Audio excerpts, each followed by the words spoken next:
Past perfect tense, इससे पहले हमने पास्ट कंटिन्यूअस पढ़ लिया था ना।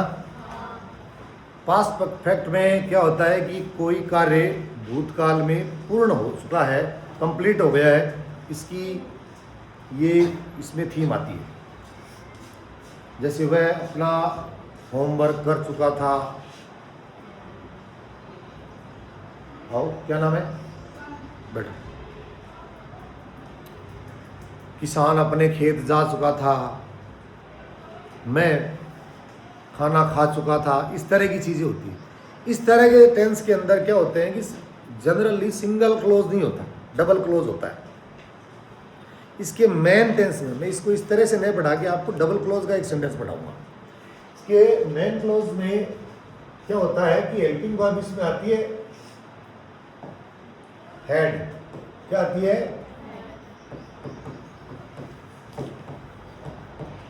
Helping verb had, and you know had is always followed by the third form of the verb.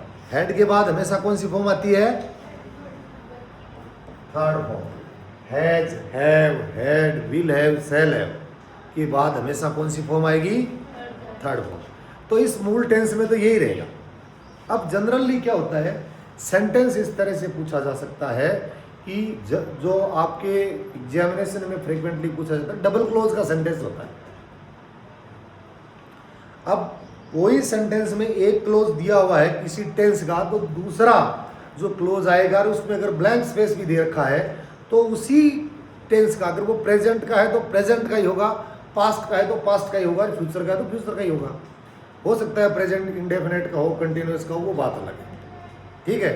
अब इसमें जो डबल क्लोज दूसरा सेंटेंस हो सकता है वो किसी भी पास्ट का, यानी एक तरफ हैड प्लस वर्ब की थर्ड फॉर्म है तो दूसरी तरफ पास्ट का कोई भी टेंस हो सकता है। दूसरे क्लोज में दूसरे ऐसा मान लो दो वाक्य दिए हुए, कोई कंजक्शन से दो वाक्य जुड़े हुए, एक तरफ हैड प्लस वर्ब की थर्ड फॉर्म है, मैं खाना खा चुका था, जैसे मेहमानों के आने से पहले हम सो चुके थे, हम सो चुके थे, ये तो पास्ट परफेक्ट है, हैड प्लस वर्ब की थर्ड फॉर्म आ गई। और जो दूसरा क्लोज है वो पास्ट का कोई ना कोई पास्ट है, वो चाहे कंटिन्यूअस हो, पास्ट सिंपल हो, चाहे पास्ट परफेक्ट हो, ठीक है। उसके अंदर इंडेफिनेट, कंटिन्यूअस, परफेक्ट या परफेक्ट कंटिन्यूअस में से कोई भी हो सकता है ना। तो अभी इसका सेंटेंस में बना के बताऊं आपको, जैसे मेरे घर पहुंचने से पहले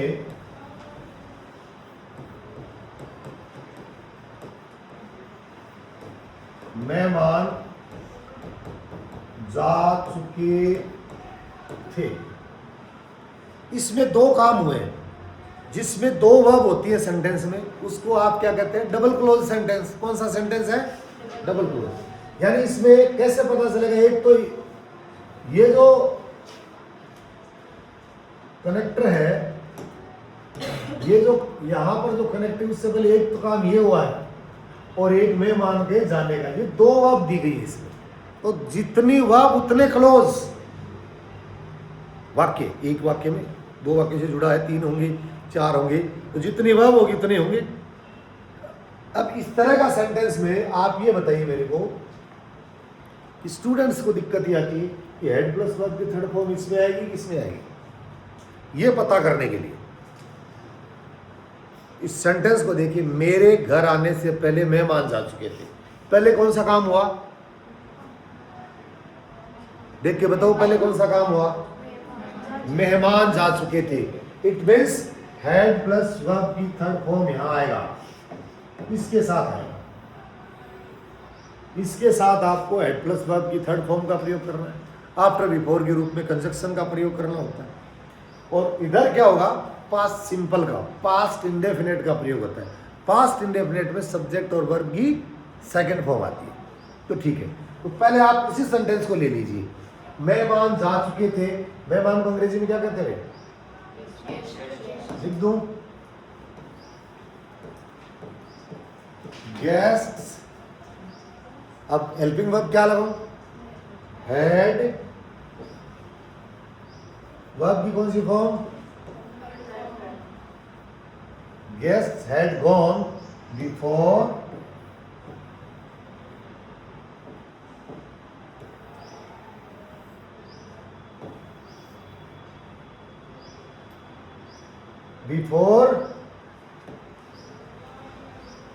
अब यहां पास इंडेफिनेट करना है, सब्जेक्ट और वर्ब की सेकंड फॉर्म। तो सब्जेक्ट क्या है इसमें? आई, और रीच्ड होम, ये सेंटेंस हो गया।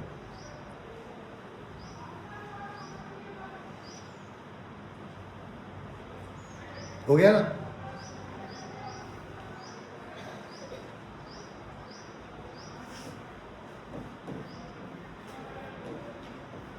मोहन के आने से पहले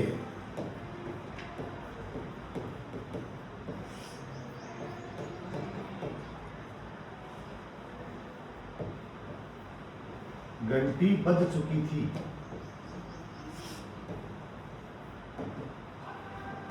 पहले कौन सा काम हुआ? तो पास्ट परफेक्ट का प्रयोग किसके साथ होगा? घंटी बज चुकी थी ना, तो घंटी को कहते हैं बेल। द बेल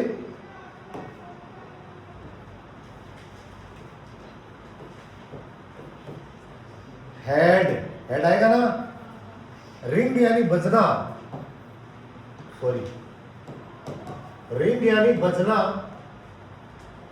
बजाना, रिंग रेंग रंग, थर्ड फॉर्म होती है आरयूएनजी, रंग।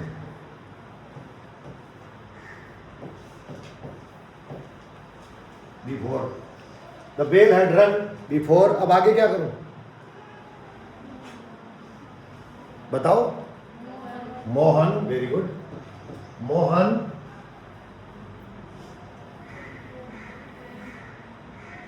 कम की, हाँ केम, शाबाश। बस यही तो है कॉन्सेप्ट इसका। आफ्टर का और बता देता हूं, इसका एक आफ्टर का भी आता है इसमें। है शुभम, समझ में आ रहा है? हंस रहा है, सुन तो रहा है ना जो मैं बोल रहा हूं? ऊपर वाला सेंटेंस मिटा रहा हूं।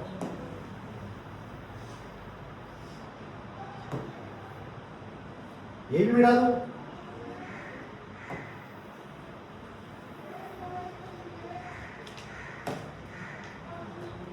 चलिए नेक्स्ट सेंटेंस देखो।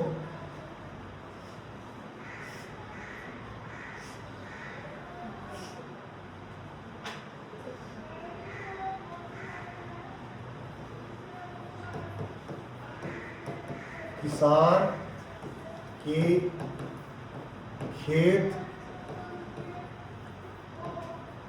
पहुंचने से पहले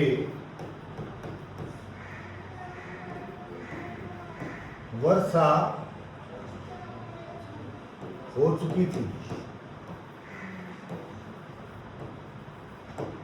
बताओ जी, पहले कौन सा काम खत्म हुआ? वर्षा होना को अंग्रेजी में बनाने के लिए सब्जेक्ट तो है नहीं इसमें, तो डम्मी सब्जेक्ट चाहिए हमें इसमें। डम्मी सब्जेक्ट दो होते हैं, इट और देयर।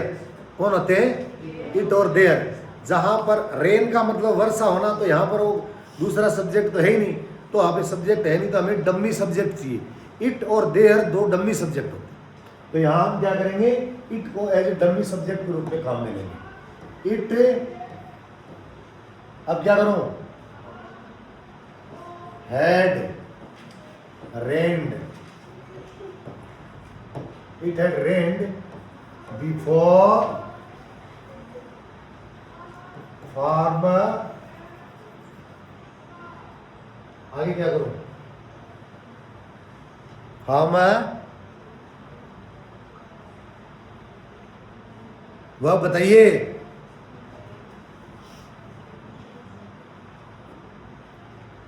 फॉर्म बता दो कौन सी आएगी? सेकंड फॉर्म आएगी। तो पहुंचना को क्या कहते हैं? रीच। सेकंड फॉर्म क्या होगी? रिस्ट। सेकंड फॉर्म क्या होगी? रिस्ट। है ना, फार्मर रीच्ड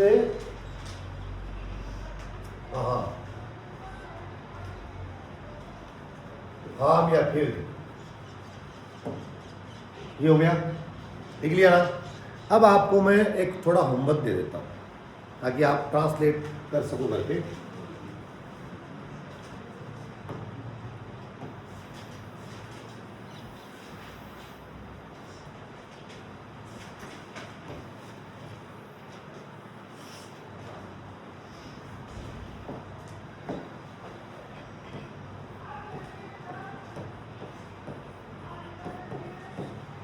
ट्रांसलेट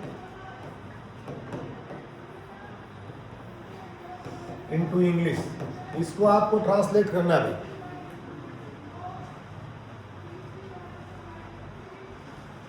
एक नंबर,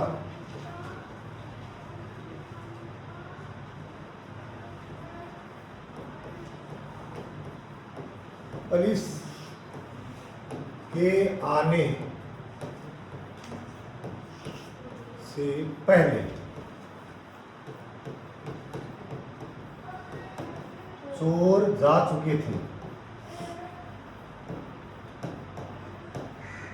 वैसे ये जो पुलिस लिखा है ना मैंने, इसका सही साउंड को देखो क्या होता है, कौन क्या पुलिस क्या होता है, सही लिख देता हूं मैं, आपको अटपटा लगे तो लगे।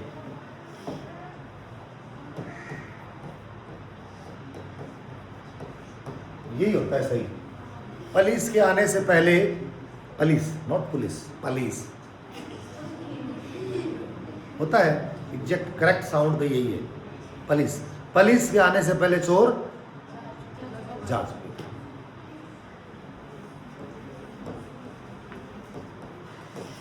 मेरे स्टेशन, स्टेशन ऐसे तो लिखा रहता है, ये तो गलत है, इसलिए मैं इसको बस स्टैंड कर रहा हूं। बस स्टैंड पहुंचने से पहले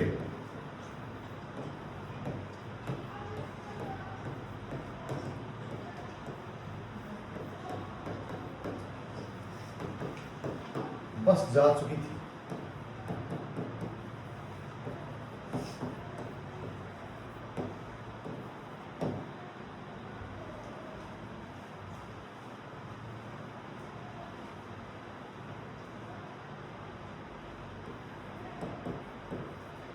बच्चों के आने से पहले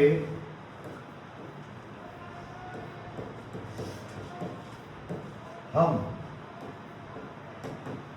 खाना पका चुके थे।